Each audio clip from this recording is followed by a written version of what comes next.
Bismillah ar-Rahman ar-Rahim. We begin in the name of Allah, the Most Beneficent, the Most Merciful. I want to address a feedback and an observation that I've received today from some of the brothers, and it's one that we've received many times before in the past.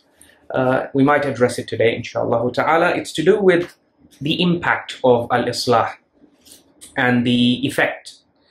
So the question we're being asked is, don't you fear that when you broadcast these kinds of researches, reformist and revivalist researches that show areas where our communities have drifted away from the original teaching of the Prophet ﷺ and the Imams of Ahlul Bayt ﷺ, don't you fear that this may create division and disunity within the sect and within our communities?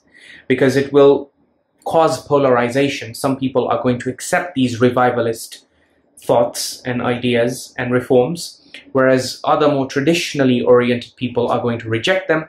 And so that's going to create two opposing and mutually antagonistic camps within our community, in the sense of pitting our own people against themselves. And our response to that is, it is better to be divided by the truth than to be united upon batil. See, we're not sharing, the stuff that we're sharing is not just intellectual trivia. We are mainly focused on areas where our people have drifted away from the guidance of Quran and Ahlul Bayt in a way that can actually affect their salvation. So when salvation is at stake, everything else, Jannah and Jahannam is at stake, everything else pales in comparison. Yes, if it were something that were unimportant and trivial, and it was causing division and disunity, then that would definitely be worth looking at. But in the current circumstances, the areas that we are trying to highlight are areas where we have gone astray or away from Allah's vision when it comes to crucial things like Tawheed, like the concept and the vision of Islam, which is devotion to Allah subhanahu wa ta'ala and not worshipping and devoting ourselves to any entities besides Him.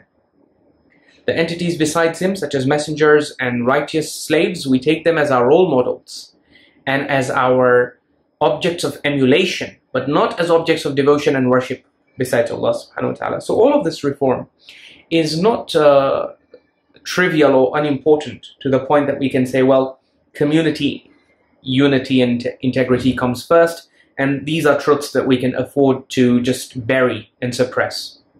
No, these are truths that if we keep quiet and we don't share them with the public, not only do the public stand at risk, and not only will their hereafter be jeopardized, but even we would not be able to survive the interrogation and justice of Allah subhanahu wa ta'ala on the Day of Judgment. Because Allah expects those who know to speak out and share the truth, especially when it comes to His revelations. And that's all that we are doing. Wassalamu ala man ittaba al-huda.